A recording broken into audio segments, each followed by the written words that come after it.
দাঁত মাজা বা মুখের যত্ন নেওয়াটা আমাদের একটু বড় হলে করতে হয়। আমি আপনাদের এই ভুল ধারণা ভাঙতে চাই। কারণ আসলে বাবুর মুখের যত্ন কিন্তু 0 থেকে 6 মাসের ভিতরে, বাবুর জন্মের পরে নিতে হবে।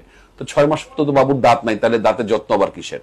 তখন আপনাকে মুখের অর্থাৎ ভিতর জিহ্বার এবং মাড়ির যত্ন আপনাকে নিতে হবে। আমরা বলবো আপনি প্রতিদিন একটি কুসুম কুসুম গরম পানিতে একটা কটন কাপড় হাতে পেঁচিয়ে ডুবিয়ে আপনি আপনার বাবুর দাঁত তো নেই, মাড়ির চারপাশটা এবং জিহ্বাটা সুন্দর করে পরিষ্কার করে দেবেন, যাতে কোনো রকম দুধ বা দুধের পার্টিকেল জমে না থাকতে পারে। That is very important.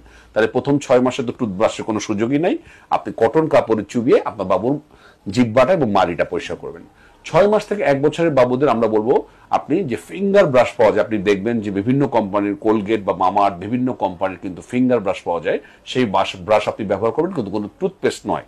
এবং সেই একইভাবে যেটা আপনি সুতির কাপড়ে পেঁচিয়ে করছেন, এখন সেটা আপনি ফিঙ্গার ব্রাশ দিয়ে আপনি বাবুর 4-5টা দাঁত ওঠার 4-5টা জিহ্বা, মাড়ি, দাঁত উঠতে দাঁতের সামনে পিছনে সব জায়গায় আপনি ঘষে দেবেন, যাতে কোনো রকম দুধ বা দুধের পার্টিকেল বা খাদ্যর পার্টিকেল জমে না থাকতে পারে। কারণ সেখান থেকে কিন্তু ইনফেকশন হয়ে বাবুর যে কালো কালো দাগ হচ্ছে, বাবুর কালো মাড়ি ক্ষয় হচ্ছে, বাবুর দাঁতে গর্ত হয়ে যাচ্ছে, সেটা খুব ইম্পর্টেন্ট।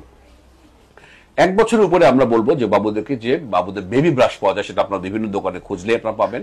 বেবি ব্রাশ বললে আপনাদের দেবে, কিন্তু টুথপেস্ট তখন আপনারা ব্যবহার করবেন, কিন্তু সেটা ফ্লোরাইড বিহীন। সুতরাং 1 বছর থেকে 2 বছর বাচ্চাদের